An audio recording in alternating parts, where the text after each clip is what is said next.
yung linuto ko na pasta. Chicken breast pasta. And yeah, so kain na tayo. Let's eat. Yum. There you go guys. Yum. Mmm.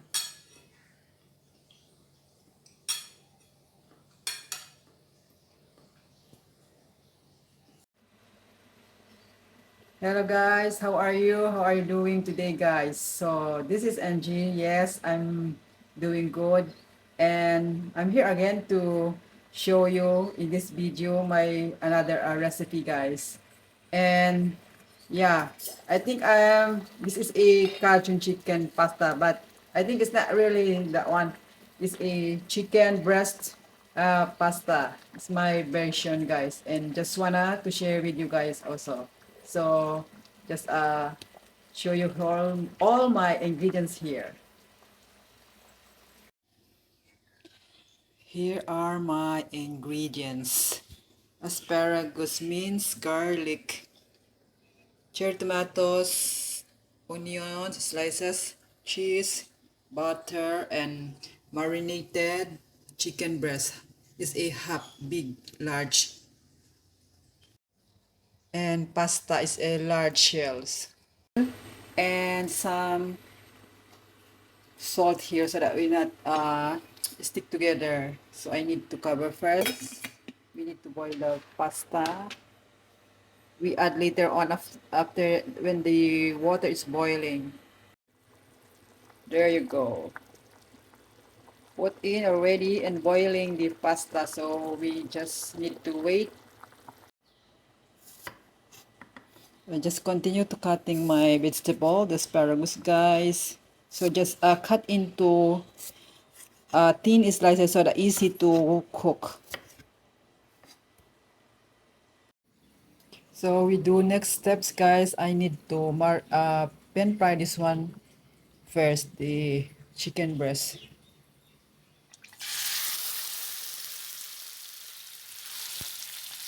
It's a marinated chicken breast. I use a marination. This one is a pepper, thick teriyaki sauce, garlic powder, and a bit of salt. Just do frying first, and it's not must not too dry or too cooked. Just a while, then be sure not to overcook.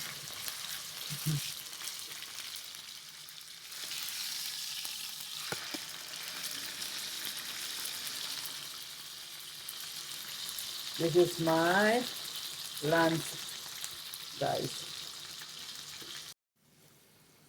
I think it's done. Wow, looks so lovely, the colors.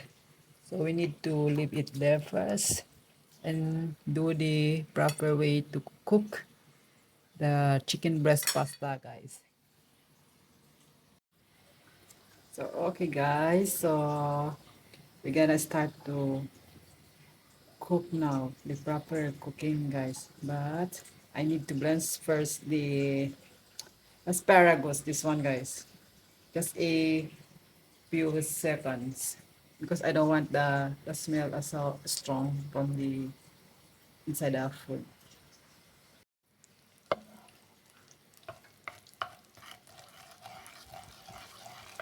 Butter and olive oil I put guys. So next,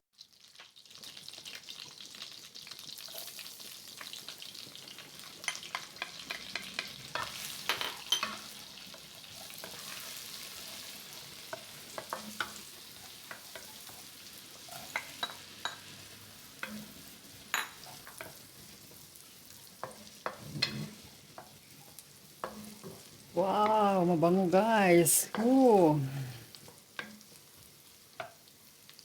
so great the smell. It's time to blend. Sing this one guys. The water is boiling. Just a 1 minute.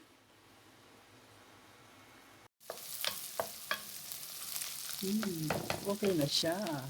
So, I'm gonna add the cherry tomatoes in the pasta.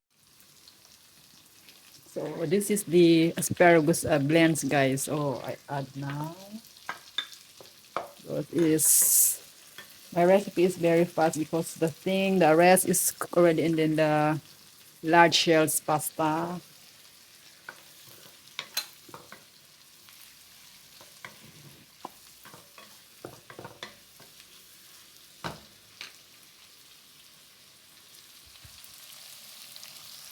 Then I add half bowl, small bowl, chicken broth, guys.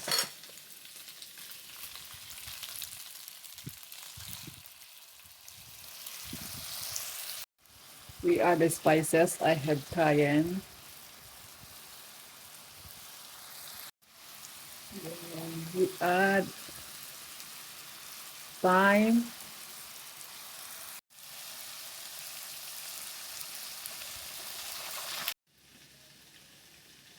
These are all my spices, guys, to that recipe.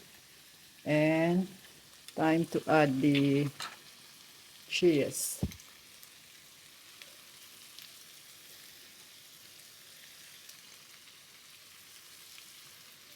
This one is a half, half bowl of cheese, a small bowl.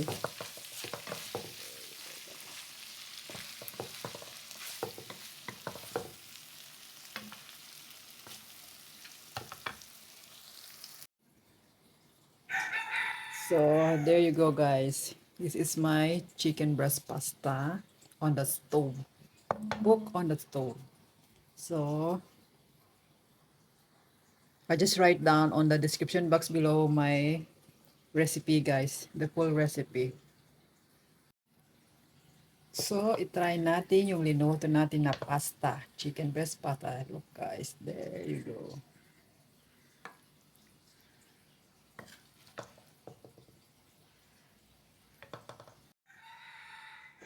So ito na, guys, yung linuto ko na pasta, chicken breast pasta. And yeah, so kain na tayo. Let's eat. Yum. There you go, guys. Yum.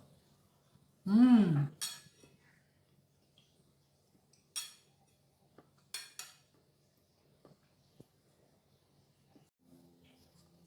And you can add more veggies here, guys, and can be yeah, just like here I add asparagus, can broccoli, mushroom, and peas can go with also in the pasta, guys, those vegetables I mentioned.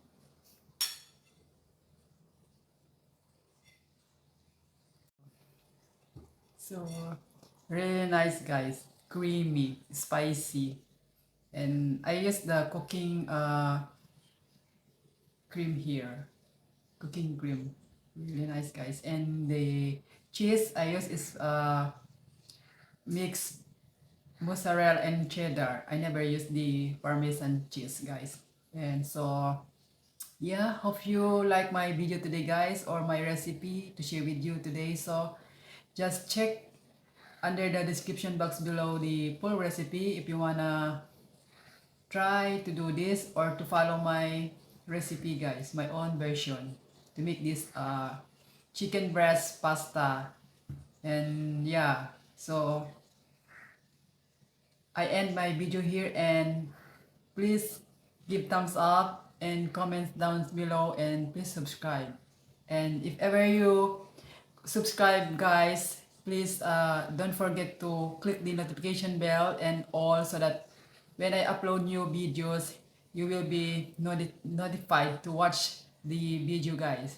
Thank you so much, and every day I thanking you guys from my heart. So yeah, until here, and always be kind in life. See you next time. Bye.